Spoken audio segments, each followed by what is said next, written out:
Querido Pai, bondoso Deus, nós somos agradecidos novamente, Senhor, pelo privilégio de podermos, reunidos entre amigos e irmãos, recapitular a lição da Escola Sabatina. Obrigado pelas bênçãos que o Senhor tem derramado sobre cada um de nós, teus cuidados especiais sobre nós, sobre a nossa família. Um momento tão delicado em que o mundo está vivendo, nós somos agraciados pela tua mão poderosa, nos cuidando, nos livrando dos perigos, das doenças.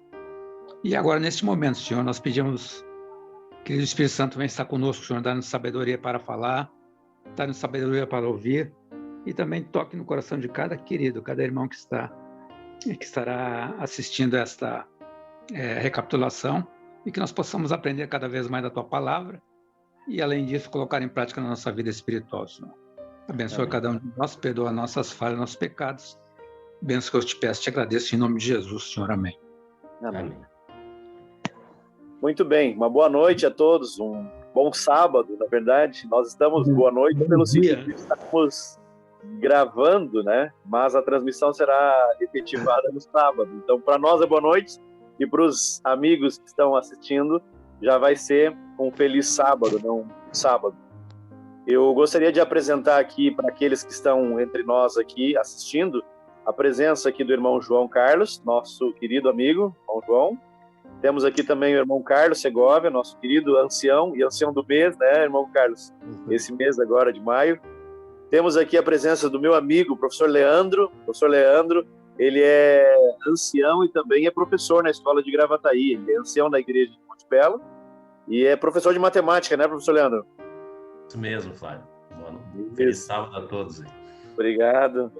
E eu sou o Flávio, né, que geralmente estou envolvido nas mídias ali na nossa igreja, aqui com o pessoal, com os jovens, também faço parte da liderança da igreja. Nós estamos nesse desafio e eu já agradeço antecipadamente a todos que estão orando e participando conosco através de comentários, através também da sua participação, tanto presencialmente, aqueles que podem, quanto aqueles que virtualmente, através dos comentários das transmissões da nossa igreja de Morro Grande, tá?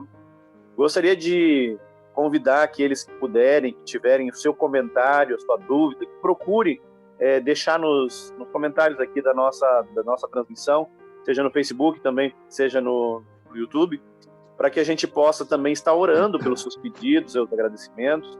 Isso é uma espécie de interação que nós, como igreja, nós estamos em distanciamento social, mas espiritualmente nós estamos mais unidos. Né? E é uma forma de nós mantermos esse contato, essa comunhão, né?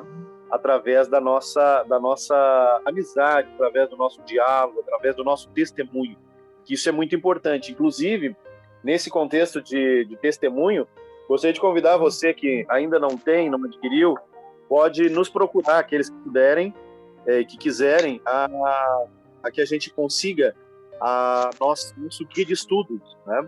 A lição da Escola Sabatina deste trimestre. A lição, ela vem com o título A Promessa, Aliança da Eternidade, Aliança Eterna de Deus, né? Nós estamos basicamente no meio, nós estamos na lição número 7, e durante todo esse início de lição, de recapitulação, nós estamos aprendendo sobre a aliança, né? O que é uma aliança? O que é um contrato, um concerto? E essa semana estaremos revisando e recapitulando. Eu vou pedir apoio dos meus companheiros aqui, para que nós possamos conversar um pouquinho sobre o esboço da lição, né? Nós, como professores, muitas vezes temos a didática, mas às vezes a prática ela é diferente para cada aluno, para cada família, para cada contexto, para cada circunstância, não é mesmo, irmão João?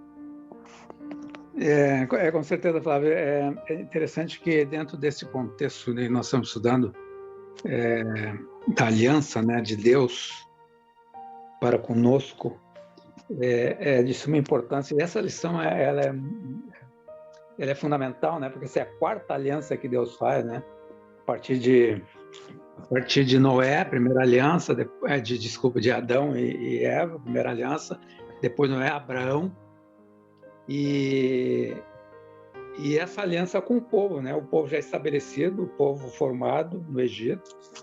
Deus tira o povo de Israel do Egito e faz essa aliança com ele no Sinai. E é interessante que existem 3 pontos importantes que nós devemos entender com relação a essa aliança de Deus com o povo dele no Sinai. E esses 3 pontos, o primeiro tem o elemento dessa aliança, que foi o desejo expresso de Deus de fazer as nações, de fazer a nação de Israel um tesouro pessoal para ele. Esse era um desejo de Deus. O segundo ponto nós devemos entender, então, estudamos essa lição também dessa semana, é a aliança que Deus planejava fazer com Israel, um reino de quê? De sacerdotes. E o terceiro ponto é a aliança que focalizava os desígnios de Deus de que Israel se tornasse uma nação santificada. Então, quando Deus tira o povo de Israel do Egito, já é a graça de Deus estabelecida sobre esse povo. A partir daí, o povo, e nós estudamos nessa semana, se depara com ele lá no Monte Sinai, e ali eles fazem o concerto, né, em qual o povo todo fala que obedeceriam essa aliança, e nós sabemos que não foi bem assim, mas a princípio, então, são esses pontos importantes que nós devemos entender com relação a Deus, em relação ao povo de Israel, e, obviamente, fazendo essa analogia de Israel literal com Israel espiritual somos nós, ela também é a mesma coisa para conosco. Irmão Carlos Segovia, o que você conseguiu perceber já nessa introdução da lição, irmão Carlos? A aliança, ela é um contrato entre ambas as partes, né? A aliança que mais nós conhecemos hoje, mais comum que está ao nosso redor, é o casamento, né? Então, o homem e a mulher assumem um compromisso, né? Deus, quando faz aliança com o povo de Israel, Deus é o criador da aliança e ele também é o poder que faz com que o povo cumpra essa aliança que ele ofereceu, entendeu? Então, o que a gente nota é que o povo, ele era pronto em jurar, em prometer que ia cumprir a aliança e caía. E às vezes nós achamos assim, mas o Deus que nós servimos é um pedagogos, é um Deus que cobra, um Deus severo. Não, Deus sabia que o povo ia falhar, mas como na parábola do filho pródigo, Deus é aquele que vai atrás do seu povo para restaurar a aliança. Verdade. Professor Leandro, por favor. Me parece aqui que a gente tem estudado sobre, como o irmão João falou, das alianças, né? Desde o início da lição ali, Adão, Eva, e vem transcorrendo pelo discorrer da história, né? Transcorrendo pela história. E Deus mesmo, quando visitou Abraão, ele falou que esse povo seria escravo por 400 anos e aquela coisa toda, né? Então, de certa forma, o povo já tinha conhecimento da história, né? Deus já tinha revelado o que iria acontecer. E o que me chama muita atenção, assim, é como Deus é maravilhoso, né? Porque parece que Deus, lá, na verdade, parece não, mas lá no início da criação, quando entrou o pecado, a gente vê nitidamente no decorrer da história, aqui no transcorrer da história, de que Deus não nos abandonou. Deus não abandonou o ser humano à própria sorte do pecado. Deus, ele tem procurado, né, trazer esse povo para perto de si, né, o religar, o reconectar, né, a conexão, restabelecer essa conexão com ele, né, durante toda a história. Deus está trazendo isso. E o próprio verso áureo deixa claro isso, né? Deus chega e diz para os egípcios assim, para os israelitas, vocês viram o que eu fiz lá no Egito? Né? Como que eu carreguei vocês? E aí usa a expressão da águia aqui, né? Sobre as minhas asas, eu levei vocês, eu estou cuidando de vocês, eu estou carregando vocês para pertinho de mim, para não deixar faltar nada para vocês. Olha a graça se manifestando aqui, né? Deus cuidando do seu povo. Isso é tão interessante, professor Leandro, que quando nós paramos para refletir essa questão de graça, quando a gente recebe um presente, nós não ficamos nos preocupando quanto que foi o preço, né, que foi pago por aquele presente. E nesse contexto da aliança aqui, Deus sempre quis, e hoje eu acredito que Ele ainda quer mostrar para cada um de nós, para cada um de você que está agora talvez acompanhando, que não importa o tamanho do preço que ele tenha que pagar, esse preço já foi pago. Esse resgate, como o irmão mencionou, ele desde o passado, nós podemos ver no transcorrer da história, Deus sempre amparando, Deus sempre dirigindo, Deus sempre guiando o seu povo e indicando um caminho, como o irmão João falou ali, para que fosse um povo separado. Esse povo é o meu povo, esse povo é o nosso povo, né? O povo que foi escolhido, o povo, como na lição da semana passada, aqueles que puderem acompanhar, estava olhando ali no verso áureo da semana passada, a gente pode relembrar o texto que dizia, né? Dizia assim: vocês, porém, serão já geração santa, né? Sacerdócio real, nação santa, povo de propriedade exclusiva. Nós, que privilégio é nós saber que nós somos uma exclusividade, né? Deus nos escolheu. E ele, no passado, escolheu aquele povo, o povo hebreu. Nesse tempo, aquele povo que foi escolhido, ele rejeitou. Mas nós, hoje, como está nosso coração? Não estamos, talvez, de alguma forma, rejeitando também? Não é verdade? É interessante, Flávio, e a lição de Saulo nos traz essa história desse garotinho, né? De uma família muito pobre, de sete irmãozinhos, e que tinham dificuldade de alimentação. Eles bebiam, a lição conta que 2 bebiam um leite no mesmo copo, um tinha que ter o cuidado para não beber demais, para o outro não faltar para o outro e tal. E a lição faz essa analogia com relação ao povo de Israel. E diz assim como esse garotinho, Israel tinha o privilégio de beber profundamente dos mananciais da salvação, como também nós temos hoje. Esse garotinho sofreu um acidente, foi para o hospital, e no hospital ele recebeu um copo de leite cheio, um copo grande, e ele, preocupado em beber aquele leite, ele pensou assim: bom, eu vou beber um pouquinho para deixar para o meu irmão. Mas a enfermeira falou assim: não, filho, pode beber tudo, que é somente para você. Então, nós também temos esse privilégio de poder beber dos mananciais da salvação de Cristo Jesus, e muitas vezes nós não fazemos. Foi que nós estudamos na lição passada, né? Conforme nós aprendemos um pouco assim, que nós somos um povo que temos profundo conhecimento. Nós temos, Ellen White fala, né?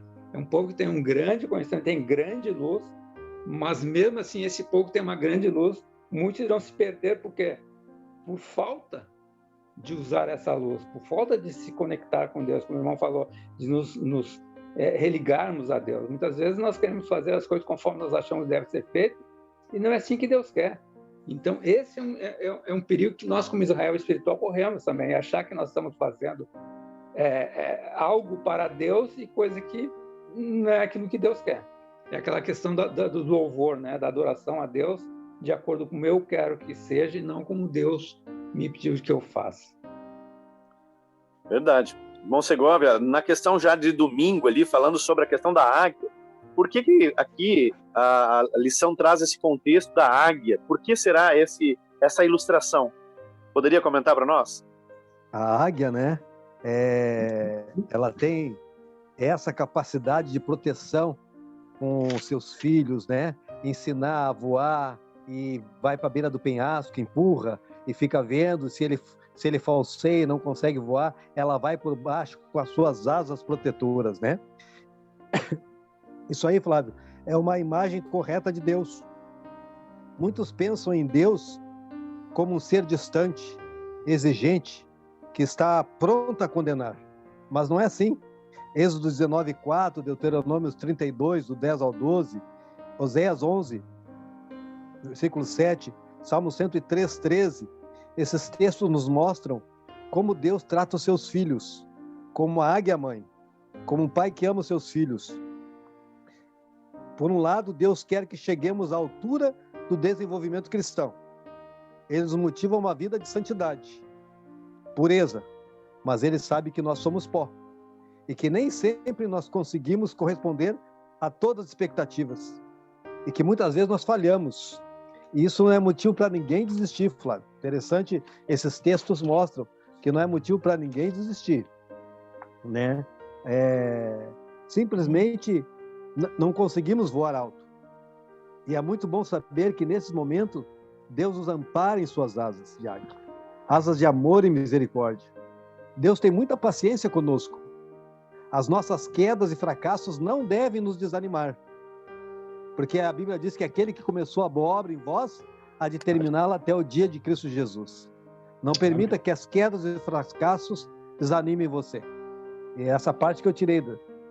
Uma ilustração interessante quando se fala em águia é nós pensar na questão da proteção. Eu acho que das aves, é uma das aves que tem maior cuidado. E a gente pensa assim, é um animal, uma ave, né, de rapina, uma ave que consegue ser praticamente o topo da cadeia alimentar dentro da classe, mas é uma ave que tem um voo, tem um cuidado, tem uma estabilidade. E existem várias ilustrações que a gente poderia mencionar, mas como esse exemplo nós vimos aqui, ela tem uma devoção em comum com os filhotes, quer dizer, ela cuida. Eu não sei se alguém já viu aqui, algumas aves que têm um hábito estranho de não cuidar dos seus filhotes. Eu conhecia, quando morava mais no interior, uma espécie de pássaro que ele vinha e colocava os seus ovos no ninho do outro, né? E a águia, não, ela tem esse cuidado de ensinar o seu filhote a alimentar, às vezes no pico das montanhas, e depois ensinar, né, a ele a voar. E aí, nessa ilustração, aqui no texto de Êxodo 19, verso 4, nós vimos ali que Deus, ele separa, ele cuida, ele ampara, ele ensina. Eu acho que o propósito básico aqui tem mais um efeito de ensinar, de educar, do que necessariamente de mostrar ali a habilidade, né, do filhote. Deus queria ensinar que a proteção, que o cuidado estava nele, tanto que Deus chamou um povo separado. Né? E aí vem a questão. Pode falar, irmão. Nós temos uma brincadeira que a gente faz, né? A gente diz assim, sai chupim, porque o chupim é um passarinho que coloca o ninho esse aí. o ninho do outro para chocar, né? Então, quando alguém está querendo se arriar, um diz pro outro aqui, sai fora, chupim, sai, chupim. Na biologia chama isso de esclavagismo, que é uma espécie de escravo, ele se torna escravo, né? Quando uma espécie acaba sugando as forças da outra de tal forma que ela se torna dependente, completamente dependente. Não aquele filhote, mas a própria mãe pássaro, né? Ela acaba ficando dependente daquele filho, agora que não, né? Mas assim, vamos à lição aqui de segunda-feira, um padrão de salvação, irmão. Professor Leandro, por favor.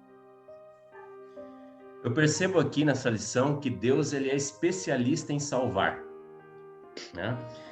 Ele faz aqui deixa clara aqui a promessa coloca um padrão de salvação, como diz aqui a lição, né?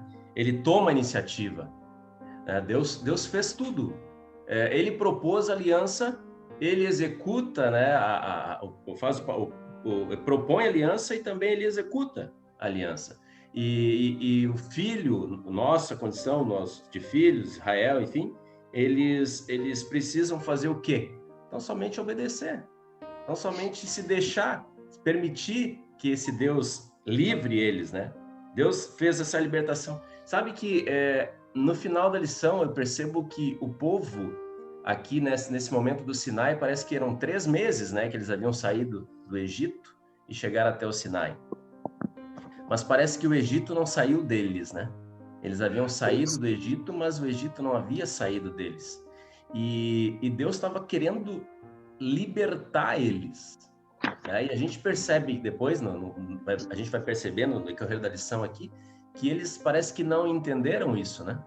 E permitiram-se continuar escravizados pelo Egito, pelas situações e pelos costumes egípcios, mas também por eles próprios, em não aceitar os desígnios de Deus. E nesse texto aí, eu acho que o irmão professor Leandro comentou ali de Êxodo 6, verso 6, diz ali, portanto, diz os filhos de Israel, eu sou o Senhor que vos tirei de debaixo da carga do Egito, e vos livrei da sua servidão, né? Então é uma ideia assim de que, como tu falaste mesmo, muitas vezes trazendo para o nosso cotidiano hoje, Deus nos dá a salvação, nos dá o perdão. Só que é tão difícil, não sei, irmão João, você já teve contato com alguém que parece que não se perdoa, não aceita o perdão. E aí entra essa questão essa parte aqui da aliança que envolve o resgate, que envolve um preço, uma questão de sair da escravidão, mas trazer a escravidão, né? Nós, muitas vezes, hoje ainda somos escravos, estamos sendo escravizados pelo pecado. Mas será que nós podemos ter a solução para isso? A solução é simples, né? A solução é Cristo, né? Se nós aceitarmos o perdão de Cristo, não tenha dúvida disso, mas conforme tu falou, muitas pessoas não aceitam o perdão, né? Nós devemos entender com relação a essa questão do povo de Israel. O povo de Israel viveu ali 400 anos de escravidão na terra do Egito. Nós devemos entender que toda aquela geração, todos aqueles filhos de Jacó que foram 70 pessoas que adentraram em Israel, aquela geração todas tinha morrido. Então foram 400 anos, já era grande, gerações e gerações de novos israelenses, e que, infelizmente, foram cada vez mais se afastando dos caminhos do Senhor. E eles se perderam totalmente. Então, eles aprenderam no Egito que a salvação era pelas obras, né? Pelos deuses egípcios. E nós sabemos que, por Deus, a salvação aqui é pela graça, não tem nada de obras. A obra é o fruto da nossa salvação já em Cristo Jesus. Então, Flávio, perdão. Pode falar, irmão. Sabe que, mas é importante dizer que Deus, ele, nesse momento aqui, ele não usou um linguajar que o povo não conhecia, né? Deus usou aqui uma expressão resgate, eu vou te resgatar. E era um termo que eles conheciam muito bem, porque lá no Egito, aquela questão do escravo, a família, o parente, ele podia resgatar o escravo, né? Então Deus estava usando um termo aqui, dizendo assim, ó, eu sou tua família, eu sou teu parente, eu tô aqui para te resgatar, entendeu? Nós somos próximos. Deixa eu te ajudar, como quem diz assim, né? Deixa eu te ajudar, deixa eu te dar uma mão. Às vezes a gente faz isso com familiar, né? Dá um conselho, porque a gente é mais próximo, mais chegado, né? Ah, não vai por esse caminho, a gente faz isso com o filho, né? Não vai, filho, quem sabe vai quebrar a cara, o pai tá aqui, o pai já passou por isso e tal, né? Mas aqui eu vejo nitidamente Deus agindo como um pai, Israel um filho, e muitas vezes quebrando a cara, e lá na frente, às vezes, ele cai em si, né, como o filho pródigo, e volta para cá. Demora para aprender, né? Exatamente, irmão. Mas essa questão é exatamente perfeita a tua participação. Só com relação a essa questão do resgate, quando essa é uma questão cultural que era deles, né, de as pessoas de familiares resgatar que eles estão em dificuldades e tal. Acontece que nesse caso com relação a Israel, o que eles tinham conhecido? Eles tinham se afastado tanto de Deus, eles tinham se abandonado tantos caminhos do Senhor, que eles não tinham mais essa questão Perderam a referência, né? Exatamente, eles tinham perdido totalmente a referência com relação a Deus, principalmente em função das próprias gerações que foram mudando, e quanto mais a geração nova surgia, mais afastados deles eles tinham. Felizmente, conforme nós aprendemos na lição passada, Deus sempre teve no meio do povo dele quem? Os resgatadores. Os remanescentes, né? Aqueles que sempre procuraram manter aceso, né, as coisas de Deus. E ouvindo o clamor, com toda certeza, o clamor dessas pessoas, que Deus foi e retirou o povo do Egito. É porque alguém clamou a Deus, né? Sim. Deus falou assim, ó, ouvi o clamor do meu povo no Egito. Alguém estava clamando por ele. Então, com toda certeza, era o remanescente que clamava a Deus para que Deus fosse resgatá-lo, né, dessa escravidão. Uma coisa Agora, que me chama a atenção... Veja como a empreitada de Deus era difícil, né? Eu me lembro que sala de aula que eu entrei com maior quantidade de alunos foi 45 alunos. Talvez tenha mais que isso nas universidades americanas, que a gente vê, coisa e tal. Mas agora tu imagina, a Bíblia diz que saíram 500 mil a pé, fora homens, fora as mulheres e crianças que não foram contados, mais aquele misto que saiu para atrapalhar. Isso dá aproximadamente 2 milhões e meio de pessoas. Agora imagina Deus, na sua misericórdia, bondade, paciência, trabalhar com cada chefe de família, trabalhar com cada pessoa individual. Não era fácil a empreitada de Deus, não era fácil.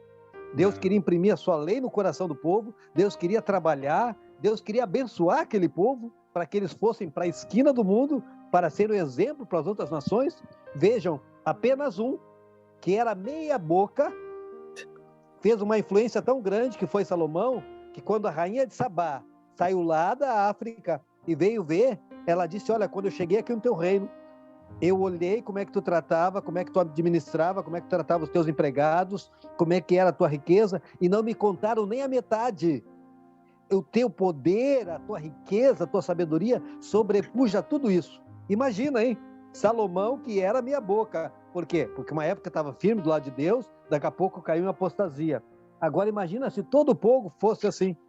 Como é que o nome de Deus, a sua bondade, misericórdia e poder, não iam se espalhar por todo mundo? Mas, infelizmente, mais uma vez, o povo não foi fiel. O comentário da lição é interessante, tem um texto que Ellen White fala assim, ó, embora eles, israelitas, né, tivessem perdido em anos de cativeiro o conhecimento de Deus verdadeiro e de sua santa lei, ainda assim Deus se revelou a eles novamente. Em tremenda grandeza e espantosa majestade, proclamou-lhes seus santos preceitos e ordenou-lhes que obedecessem à sua lei. Nós sabemos que a saída do povo de Israel do Egito foi feita por grandes milagres de Deus, né? Justamente para já se apresentar a eles, né?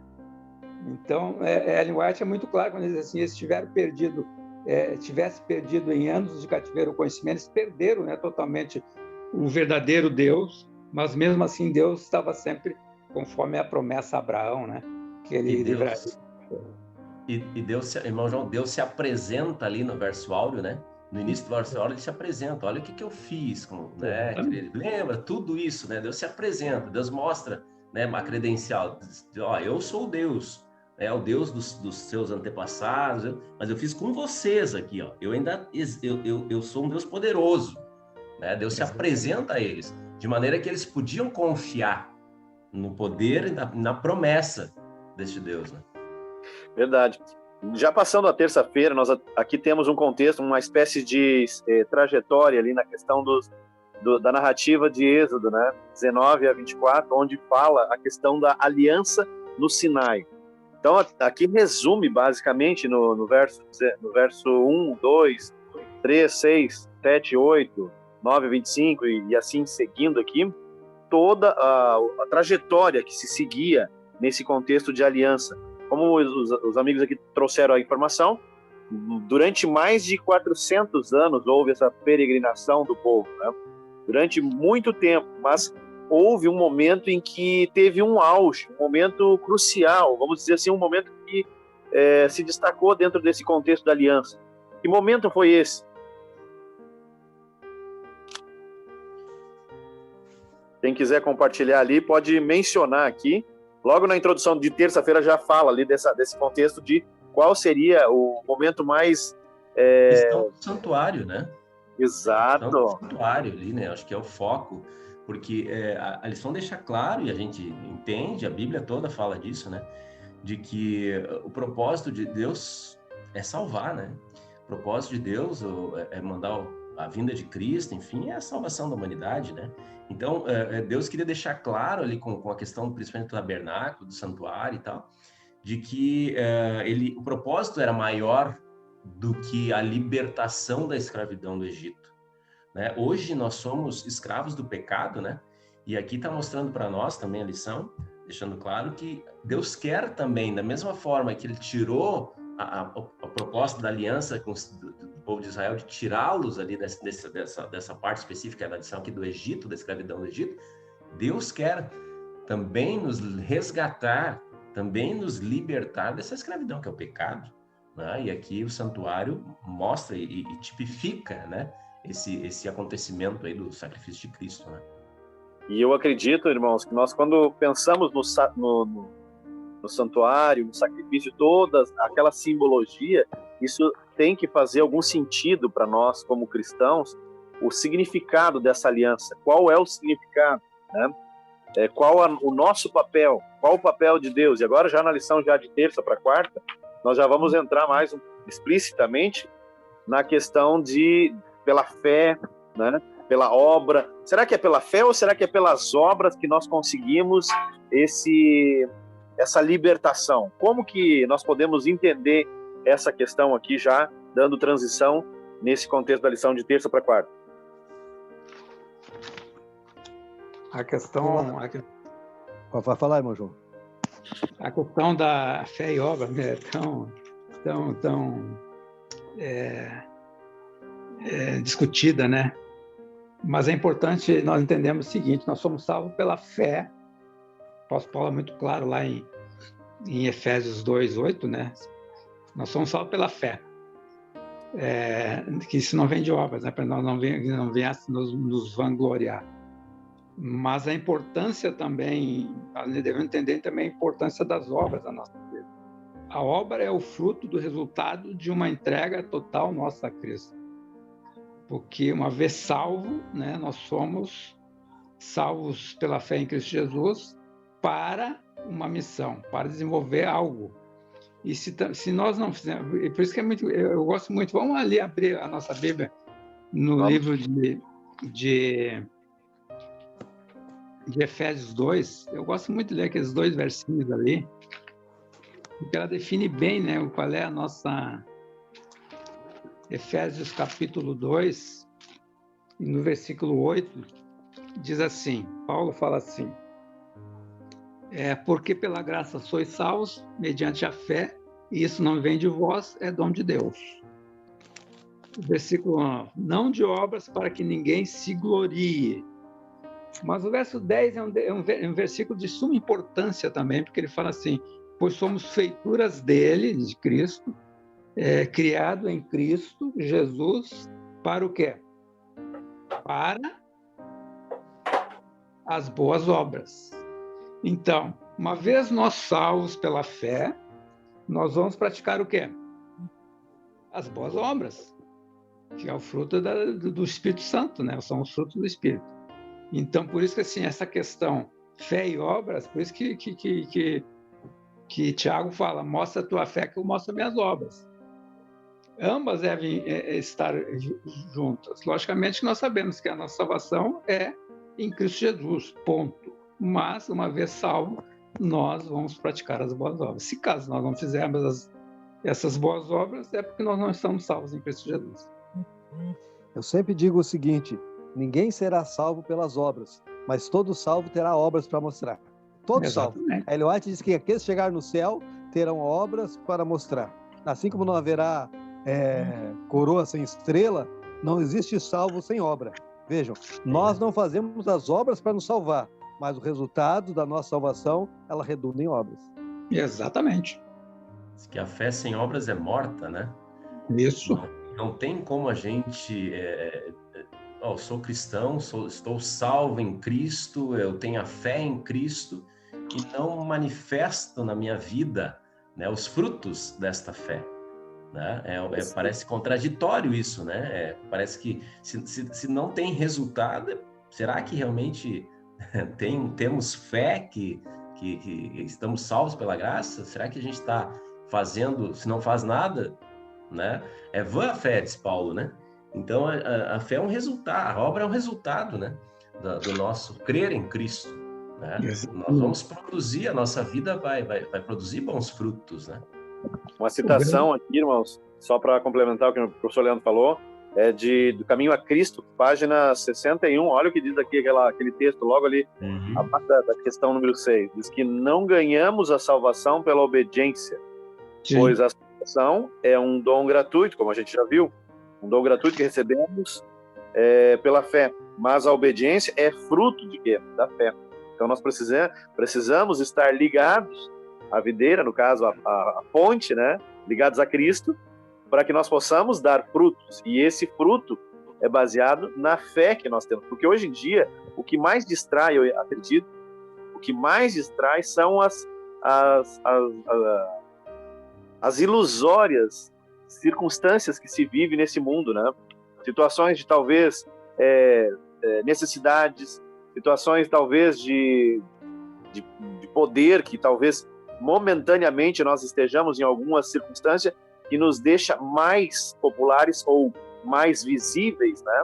Numa questão de visibilidade assim, para as demais pessoas da sociedade, e que muitas vezes nós, quando tiramos o nosso olhar, como no passado nós vemos aquela história, né? Quando o apóstolo tirou os olhos de Jesus, o que aconteceu quando ele começou a caminhar sobre as águas? O que aconteceu? Fundou. E é nesse sentido aqui que eu reflito, né, que pela obediência nós vamos ter produção de bons frutos, pela fé nós vamos ter produção de frutos, mas se nós não tivermos nem ligados à videira, nós podemos dar frutos, mas esses frutos podem não ser os frutos verdadeiros, né? Então nós temos que ter esse cuidado também. É interessante, tem um texto aqui do comentário da lição da Eliante, ela fala assim com relação a isso, é muito importante. A obra de ganhar a salvação é de coparticipação e cooperação. Deve haver cooperação entre Deus e o pecador arrependido. Isso é necessário para a formação de corretos princípios de caráter. Deve o homem fazer veementes esforços para vencer o que impede de alcançar a perfeição. Mas para alcançar isso, ele depende inteiramente de Deus. Então, o que nós devemos entender é o seguinte, muitas pessoas falam assim, tudo bem, eu sou salvo em Cristo e está tudo certo, se Cristo me salva, eu não faço mais nada. É claro, ela fala assim, deve haver veemente esforço humano para buscar isso. Porque se a gente achar que eu aceitei Cristo, por isso que esse mundo, professa o mundo cristão, é assim, aceitei Cristo, estou salvo. Perfeito, a nossa salvação é em Cristo Jesus. Mas, se nós não deixarmos o Espírito Santo trabalhar, de que é a nossa santificação diária, e que é uma mudança diariamente de vida, nós não vamos nunca alcançar isso por nós mesmos. Somente pelo poder do Espírito Santo atuando na nossa vida. Caso contrário, não existe possibilidade de mudança de caráter, não existe possibilidade de nada. Se o Espírito diariamente, por isso a questão do batismo do Espírito Santo é diariamente nós pedir que o Espírito Santo venha sobre nós para nos mudar, nos transformar, nos santificar, que é a obra de santificação. Irmãos, aqui em Apocalipse 14, verso 12, alguém poderia fazer um comentário para nós sobre esse texto específico aqui, na questão do contexto aqui de resolver essa situação, né? De que, será que apenas tendo boas obras nós vamos alcançar a salvação? 14, 12. Isso. É interessante que fala assim, aqui está a perseverança dos santos e os que guardam os mandamentos de Deus e a fé em Jesus. Agora, se tu ler o versículo 13, o que diz ali? Então ouvi uma voz do céu dizendo, escreve, bem-aventurados os mortos que desde agora morrem no Senhor. Sim, diz o Espírito, para que descanse das suas fadigas, pois o quê? As suas obras o acompanham. Então foi que certa vez eu falei na igreja até assim, as obras não nos salvam, mas elas podem nos tirar do céu. É verdade. A minha Bíblia diz Apocalipse 14, versículo 12, ela diz um pouquinho diferente, na Bíblia Viva, né? Que isto anime o povo de Deus a suportar com perseverança cada provação e perseguição, porque os santos deles são os que até o fim permanecem firmes na obediência às suas ordens e na confiança de Jesus. Então veja, a obediência mais uma vez, né? Confiança, né? A nossa parte na aliança, né? A nossa parte Deus propõe uma aliança e nós pela fé aceitamos e Deus nos dá poder para cumprir essa aliança. Por que eu disse que para mim quando fala de aliança vem o casamento? Porque eu sou apaixonado, né? Eu gosto de falar de assunto de família. E eu tive um amigo, era diácono junto comigo, foi chefe de comportagem, foi funcionário da associação, e ele tinha uma família muito bonita. Quando foi um dia, eles se separaram. E eu, por respeito dele, não perguntei a causa. E o tempo foi passando. E ela fez outro relacionamento. E um dia, depois de anos de separação, nós começamos a conversar. E ele me disse o seguinte, olha, Carlão, nós nos separamos porque a minha mulher olhou para mim um dia e disse para mim assim, eu não gosto de ti. Na realidade, eu casei contigo sem gostar de ti. Na realidade, eu nunca gostei de ti. Ele disse o que eu ia fazer. E ela me mandou embora. Eu peguei e saí destruído, e tu me conhece, aquele cara ficou uns 2 anos sozinho, não conseguia, firme na igreja, lutando, sendo diácono comigo, mas não conseguia desatar, até que, graças a Deus, depois de 3, 4 anos, ele conseguiu seguir a sua vida, fazer um novo relacionamento. A Bíblia diz que Deus disse o seguinte a respeito de Israel: Israel não me quis. Israel é uma vaca rebelde, deixai seguir o seu caminho. Israel é como a mulher que se despede com beijos do marido e recebe amantes do seu lugar. Então esse povo que desceu 74 pessoas para o Egito e saiu 2 milhões e meio, é um povo teimoso, é um povo que não queria fazer parte da aliança, é um povo que dava incomodação. E Deus amoroso, Deus paciente, ia atrás restaurar a aliança, né? E isso serve para nós também agora, né? Como é que nós estamos sendo hoje? Será que eu sou fazendo parte da esposa de Cristo, da igreja? Será que eu sou obediente a essa aliança? Será que eu estou interessado? Será que eu cumpro a minha parte? Será que eu estou levando a outros a oportunidade de fazerem parte dessa aliança de amor? Verdade.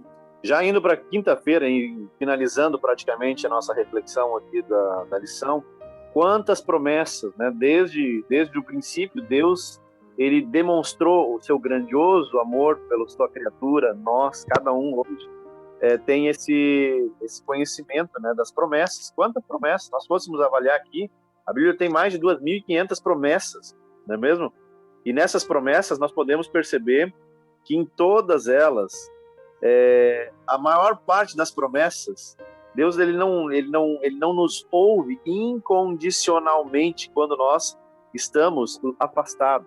Até agora há pouco a gente teve uma semana de reavivamento e nós aprendemos ali que nós somos resgatados.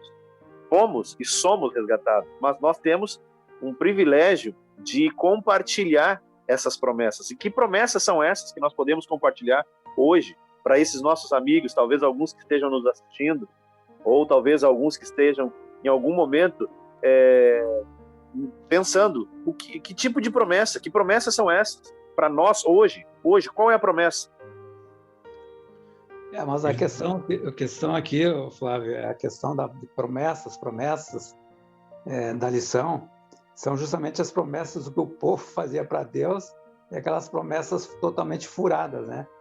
Por isso, promessas e promessas. Quantas vezes o povo se prometeu, conforme você falou, promessas e promessas, não cumpria nada.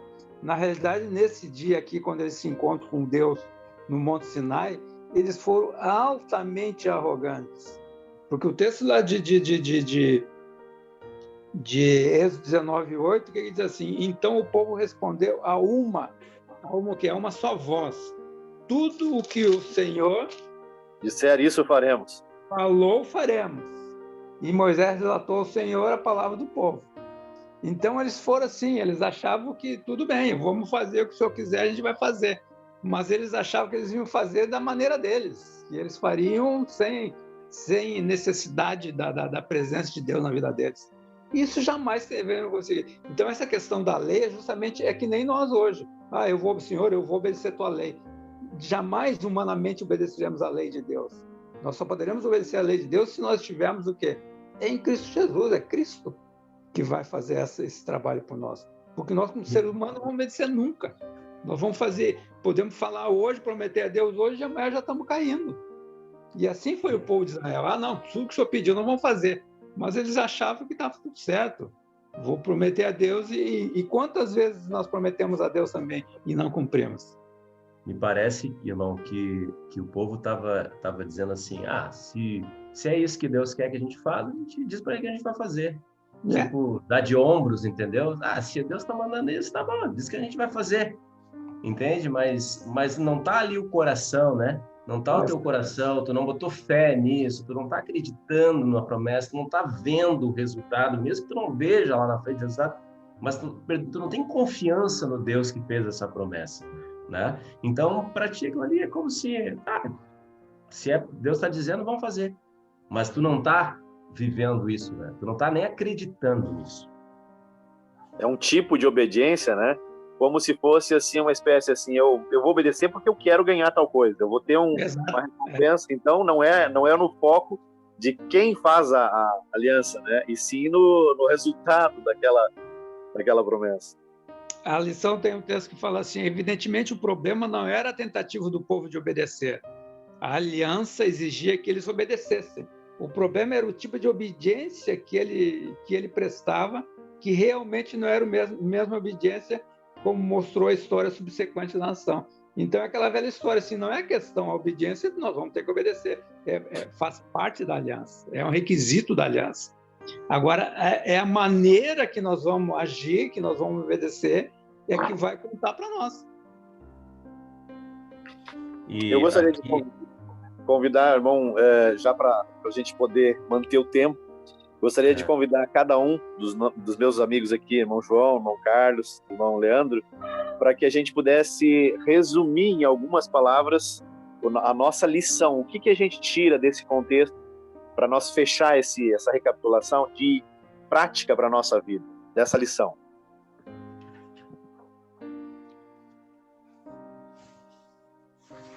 Quem quiser ir? Posso ser eu? Pode ser, irmão João. Eu gostaria de deixar um trechinho do comentário da lição de quinta-feira, um texto de Ellen White no livro O Maior Discurso de Cristo, que diz assim: embora a lei seja santa, os judeus não podiam atingir a justiça por seus esforços para guardar a lei. Os discípulos de Cristo precisam alcançar a justiça de uma forma diferente daquela dos fariseus.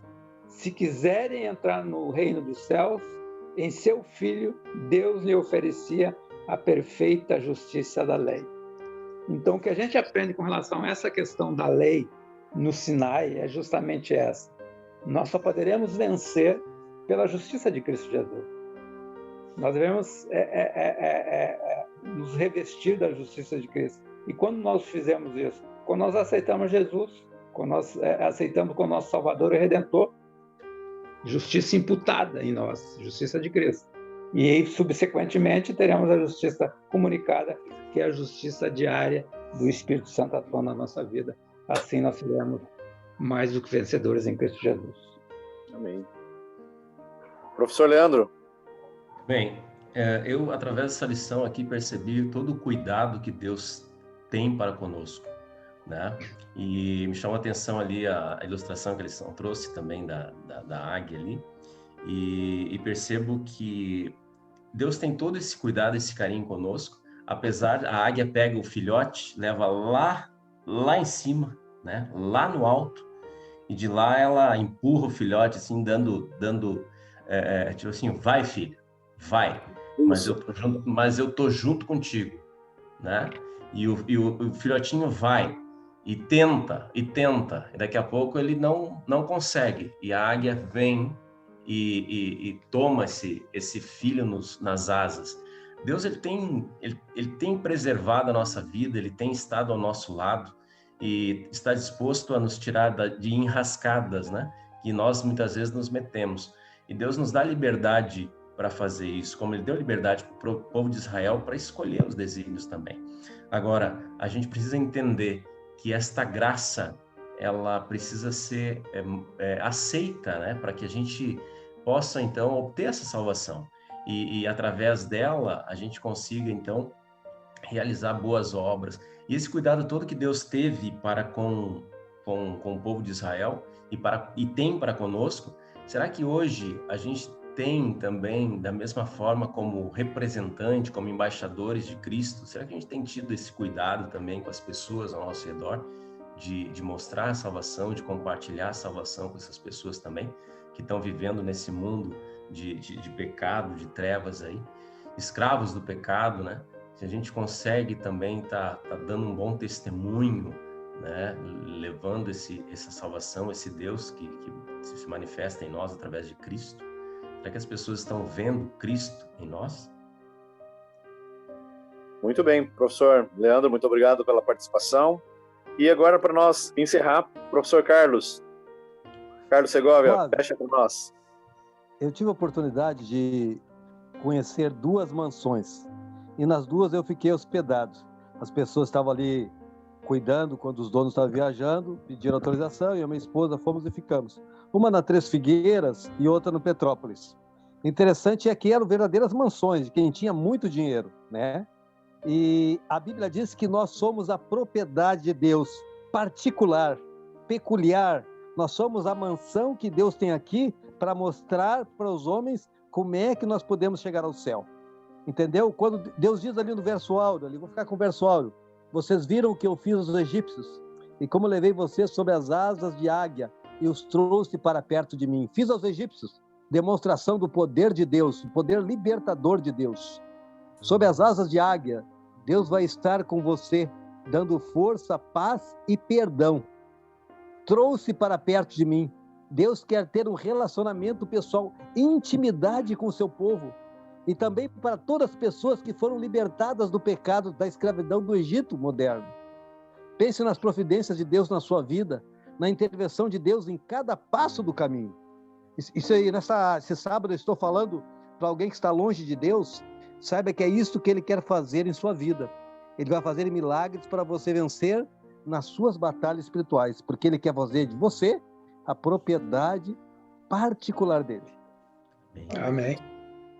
Agradeço a todos que participaram mais uma vez. Muito obrigado, professor Leandro, professor Carlos, irmão João. Muito obrigado pela participação e quero expressar meu sincero desejo de que nós possamos, cada dia, como família, nos aproximar mais e colocar em prática essa aliança, né, que Deus está colocando a cada um de nós. Eu vou convidar o professor Leandro, poderia encerrar com uma oração para nós?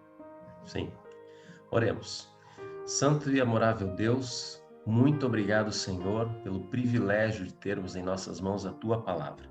Amém. Muito obrigado, Senhor, por podermos estudar esta palavra, através do Santo Espírito, poder compreender esta palavra e que, por favor, Pai, que nós possamos viver os ensinamentos contidos nesta palavra. Amém. Ajude, Senhor, a entender os desígnios, a obedecer, Senhor, a Tua vontade e assim, Pai, comunicar Jesus a outras pessoas. Amém. Fica conosco, nos dê a Tua bênção, nos dê um sábado muito feliz e que todos nós possamos nos preparar para o grande e glorioso encontro contigo. Em nome de Jesus pedimos e agradecemos. Amém. Amém, Senhor. Muito obrigado, meus amigos. Que Deus abençoe você e a sua família e continue conosco. Uma boa noite, um bom sábado e até mais. Tchau, gente. Tchau, tchau. Tchau, tchau. Tchau, tchau.